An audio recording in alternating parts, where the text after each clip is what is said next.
വീണ്ടും വീണ്ടും കൊല്ലപ്പെടുന്നവർ. എഴുതിയത് VK അശോകൻ.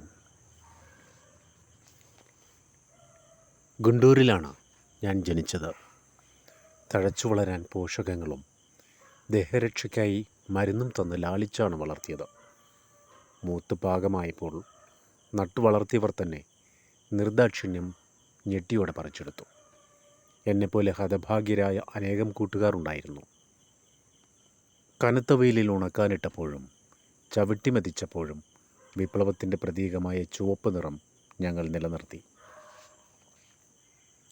അമരാവതിയിൽ വിളഞ്ഞ നെല്ലും ചവിട്ടിയരയ്ക്കപ്പെട്ടിരുന്നു. കവചങ്ങൾ കൊഴിഞ്ഞ പടയാളികളെപ്പോലെ വിളറി വെളുത്ത് ചാക്കിനകത്തവർ തളർന്നു കിടപ്പുണ്ടായിരുന്നു.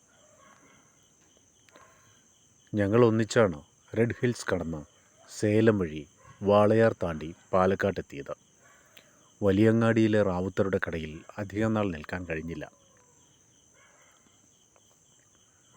പാറ അങ്ങാടിയിലെ മാണിക്കേട്ടൻ്റെ കടയിലേക്ക് സുതാര്യമായ പ്ലാസ്റ്റിക് കവറിലാണ് കൊണ്ടുപോയത്. പ്ലാസ്റ്റിക് നിരോധനമൊക്കെ വെറും മുദ്രാവാക്യങ്ങൾ മാത്രമാണ്. മദ്യവർജന പ്രചരണം വെറും പ്രഹസനമാണെന്നത് പോലെ. കൊട്ടിഘോഷിക്കപ്പെട്ട നോട്ട് നിരോധനത്തിന് പോലും ഒരിക്കൽ മാത്രം ഉപയോഗിക്കാവുന്ന ഗർഭനിരോധന ഉപാധിയുടെ ഗതിയായിരുന്നല്ലോ.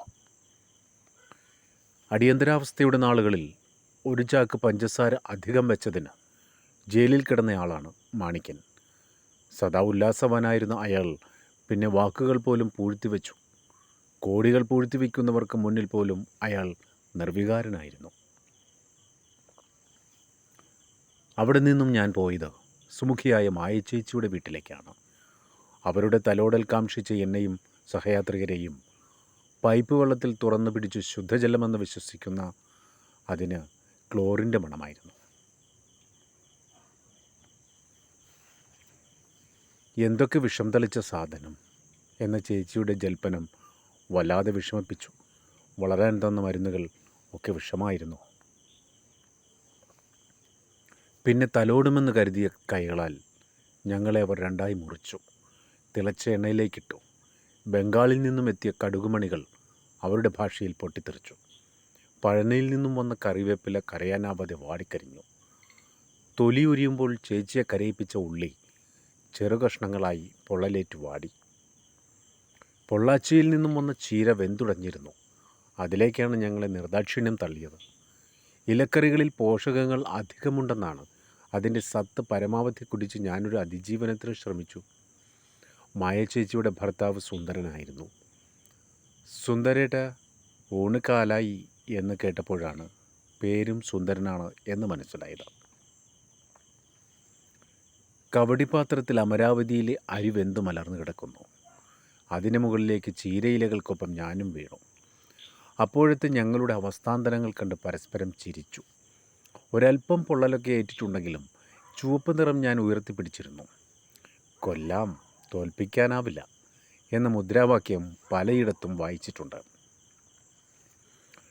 ആരെയോ ഉരുട്ടിക്കൊന്നതിന് അന്വേഷണ വിധേയമായി സസ്പെൻഷനിലായിരുന്ന സുന്ദരേട്ടൻ നാനാത്വത്തിൽ ഏകത്വം എന്ന ആശയത്തിൽ വിശ്വസിക്കുന്ന ആളായിരുന്നു.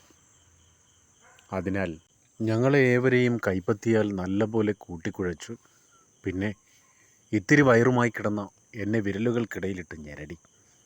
കൂട്ടിക്കുഴച്ച ഉരുളകൾക്കൊപ്പം ഗുഹാമുഖം പോലെ തോന്നിച്ച് വായിലേക്കെടുത്ത് വെച്ചു. എനിക്ക് സഹിക്കാൻ കഴിഞ്ഞില്ല.